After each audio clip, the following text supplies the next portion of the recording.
చాలా ఆశ్చర్యం వస్తుంది. నాకు కేవలం 6 కిలోమీటర్ల దూరంలో ఉంటే ఇన్ని రోజులు ఎందుకు వచ్చి చూడలేకపోయినా అన్న బాధ కూడా కలుగుతుంది.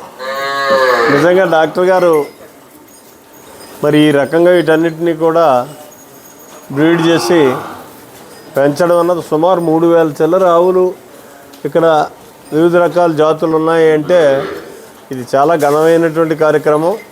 ఇదే ఇటువంటి దానికి ప్రభుత్వం కూడా ఎంకరేజ్ చేయాల్సినటువంటి బాధ్యత ఉంది. ఇవాళ కనీసం ఒక రోడ్డు కూడా లేనటువంటి పరిస్థితి ఇక్కడ ఏర్పడుతుంది. పిల్గ్రిమ్స్ రావడం జరుగుతుంది, చూస్తున్నారు అందరూ వందలాదిగా వచ్చి. ఇక్కడ ఉన్నటువంటి జాతులన్నీ కూడా స్నేహపాత్రులు. ఇగో చూస్తున్న వాతావరణం ఈ రకమైనటువంటి విధానంతో ఉండడం చాలా ఆశ్చర్యం. రాజుగారి శ్రద్ధకు మాత్రం మెచ్చుకోవాల్సినటువంటి అవసరం ఉంది.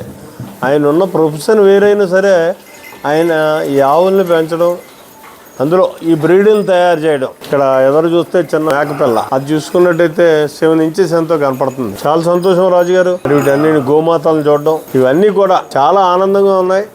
ఇటువంటి దాన్ని కూడా మరి ప్రతి వాళ్ళు డెవలప్ చేయాలి. అప్పుడు గోజాతి కూడా పెరిగేటటువంటి పరిస్థితి ఉంటుంది. దీనికి కేంద్ర రాష్ట్ర ప్రభుత్వాలు కూడా చేయూతనివ్వాలి, ప్రోత్సహించాలి.